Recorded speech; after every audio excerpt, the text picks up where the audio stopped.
Hey guys. I'm Bob. I'm Barb. Together we make up HetteshWorld. We're doing something kind of fun today. What are we doing today, Bob? We're making peanut butter. You always hear us talk about our world famous HetteshWorld peanut butter. Today we're going to show you how to make it. And you're going to love it. And we are going to be having it on our homemade bread.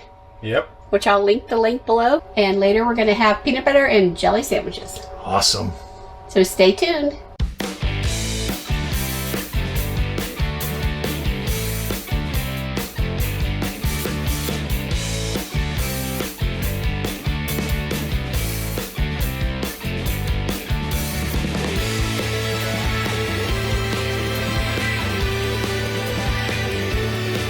So the big question is, Bob, what kind of peanuts are we using? Where did they come from? Barb can tell you, we get them on Amazon. These are peanuts, unblanched peanuts that she gets. I think it comes from, is it California? Yeah. Organic, unblanched peanuts. Peanuts in the raw. So you have to roast these to make the peanut butter taste as good as it does. We found that 5 cups roasted makes a quart of HetteshWorld peanut butter. And what's nice about it is it's very delicious. Yep. But you control the ingredients that go into the peanut butter. Yep. It's very simple. It's not difficult. And one of the most important things in roasting is how long do you roast it? Well, we usually try to do about 300 degrees. So we're trying to dry the peanut out, and we're trying to give it a little bit of a dark roast so it makes our peanut butter look, you know, like peanut butter. You want to help release that oil. Yep. And the first time we made it, we didn't roast it long enough, so we had peanut butter that was this color. It was this color. Yeah, and it's not appetizing to look at. Yeah, it tasted good. It just kind of threw you off on your brain. And then we also went through one where we roasted them too long and almost had like a cocoa-looking colored peanut butter. So we're doing this in our 44-foot RV in our RV oven. Yep. Which we just finished cooking our bread in. Yep. So let's go ahead and get this measured out. These bags we get 15 cups. I think we should have close to 5 cups left here. Okay. We buy like a 5-pound bag. We use our food saver here, and our food saver is incredible. We have these bags. We have different sizes of the bags. Sometimes we get meat in bulk, sometimes fruit, you know, different things that you can freeze. We buy a lot of times Amish butter and we cut it up and we freeze it. But this is amazing because you put the bag in here, you seal the bottom, you open the top, you fill it, you put it back in, close it, and it seals it shut. I put parchment paper down here on the bottom just for easy cleanup. And this is actually 4.5 cups. That's all we had left in our bag, so this should still be perfect. Yeah. So we're going to roast these. We're going to start with a half an hour at 300 degrees, get them a golden brown, pull them out and show you how we grind them. Yep. And RV ovens do work perfect. At least this one does. We've never had any problems with making anything in here. We don't do any of the stones or anything like that. No. For some reason, maybe we're blessed. Our Furrion? Furrion. Our Furrion oven is a very well-rounded, well-heated oven, and we totally love it. The big thing now is the Insignias. They're a little larger. Yeah. But this Furrion was the model before all that craze came out. And this thing works fantastic. It's got a big metal tray on the bottom. Yeah. It disperses the heat perfectly. We don't have any problems with the heat. I mean, we cook with it, and we also use our microwave. Yeah, with the convection oven. And we find the temperatures and the times are a little bit different from conventional ovens. So you have to play with it. I like making the bread in the conventional oven because it seems to just cook it better. Cooks it a lot better. We use the convection oven as a warmer for proofing yeast and raising the bread. And what's nice about the convection oven, it holds that full tray that fits in the oven. So the oven holds a full tray, even though it's a little bit not as tall as a conventional oven. Yeah. It holds a full tray, and so does the convection microwave, I should say. So it works out perfectly. And once again, our bakeware is granite stone. Yeah, granite stone. We're very happy with it. Yeah. We've been using it now for almost 2 years. Yeah. And we might be getting ready to replace our large fry pan. Yeah, our large skillet's starting to break down a little bit, but it's been awesome on the road. I mean, we use it like every day, so it's okay. All right, so we will be back when we have things that are roasted up. We let these go about 45 minutes at 300 degrees. You want them to get a nice little tan, but not burnt. And we do rotate the tray. Actually, we did it twice, I think, in this one. Yeah, we rotate them and then kind of just rub our hands over when these are super hot right now. And yeah, these are really hot. So the next step is we're going to set them here and let them cool. Yeah, we let them cool because otherwise they get real sticky when you grind them. So yeah, we give them about 15 minutes to cool down. And they're still warm when we go ahead and grind them up, but not like now. Now they would probably melt my blender. Yeah, they would. Yeah, they get all gummed up if you let them right out of the oven. So we let them get down to sort of room temperature.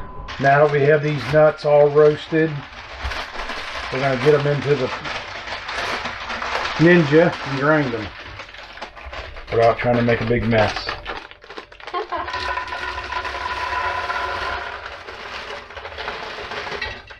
So if you have any kind of blender at all, it doesn't have to be a Ninja that grinds up, then this is what you need. Did you see that skill? The skill of pouring. So step 1 is roasting the nuts. Step 2 is letting them cool. Step 3 is putting them into the blender and blending them. But what we add to them is a half a cup of sugar, and it could be any sugar of your choosing. We choose to use Swerve powdered sugar, just because it's already ground down and it mixes in very well and gives it a nice sweet taste. And 2 teaspoons of coarse salt, which I have all in here already together. Yeah, this makes it a keto peanut butter. Yeah, keto low carb. Yep. And you're going to see down here, because the machine's going to be running, but you'll see this start pulverizing. Yeah. And this will get liquefied down here. It takes about 10 minutes on high speed. I'll start it out slow at first so this powder don't go everywhere. But you'll watch this, it'll slowly, you'll think it's not going to mix, but then eventually it does. Mix. And you think the nuts are cool because you can touch them, but it's amazing once you blend them up how hot they still really are. So we're going to give it a few pulses here at start to get the powder out of the way.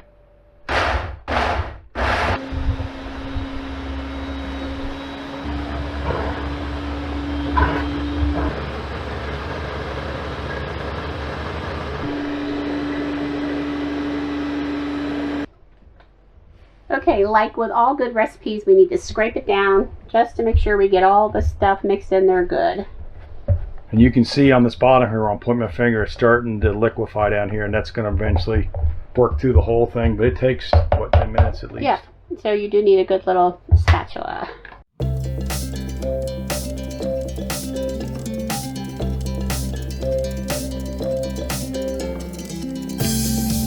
So now we're going to scrape it down one more time. Let me show you what we're looking at inside of here.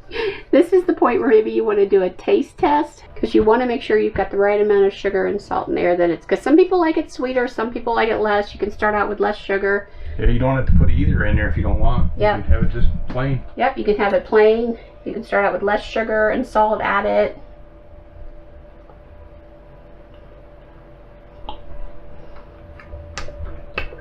Peanut butter. The texture.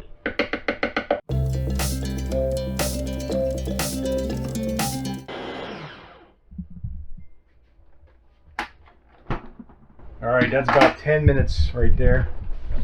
And we're going to get this off of here. Yep. And the first thing I like to do is get this guy out of the way. Yep.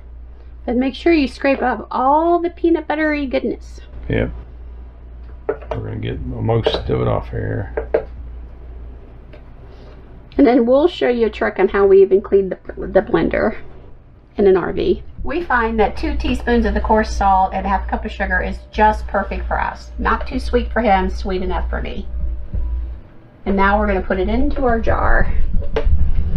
Yeah, it's a little warm now. It's not hot or anything. Like we said earlier, the darker you get these nuts roasted, the darker your peanut butter is going to be.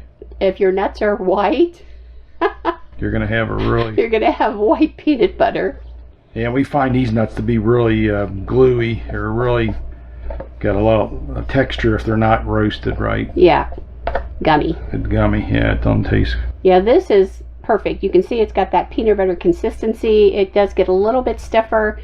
And what's nice is you're not adding any oil, you're not adding any preservatives into it. Yeah, when we were first researching this, we were watching people on YouTube. They were just using dry roasted nuts out of the jar from Walmart. Like Walmart, yeah. I mean, Don't use those. Those are, if you're taking this much trouble to do it right. Yeah, do it right. Get some good peanuts. There's no oil that rises to the top. You don't really have to shake it and stir it. And we even store this in our pantry. It does not go into the fridge. We love peanut butter. Yep. We use peanut butter in cooking and baking. We make peanut butter and jelly sandwiches. If I make my homemade tomato soup, I sometimes have peanut butter with it, or like a peanut butter sandwich. Gotta get all this golden goodness out of here. I wish you could smell it, because it does smell really good. The next recipe that we're going to be working on creating is we're trying to work on creating our own bar to take on trips. So, granola bars with different kinds of nuts. Yeah, we bought organic raw, again, almonds, cashews. We're going to put some of our peanuts in it. Just kind of shake it down. They will fill in on its own also, and that's pretty much it. It's a little liquidy. It's warm to the touch. So I'm just going to set it over here, and we're going to let it cool down, and then eventually we keep lids like this for storage. It'll get a lid on it, and it'll get put away. So I'm going to put a little soap in here. Yep, now we're going to show you how we clean this up. A little water. This won't clean it perfectly, but it'll get it started. Yeah, it gets it out of there, because otherwise your sponges and everything gets kind of peanut butter-y. And you really, want to dilute any of that kind of stuff instead of putting it straight down your drain. Yeah, that's why you want to use a good peanut, because you're taking the time to do this. Yep.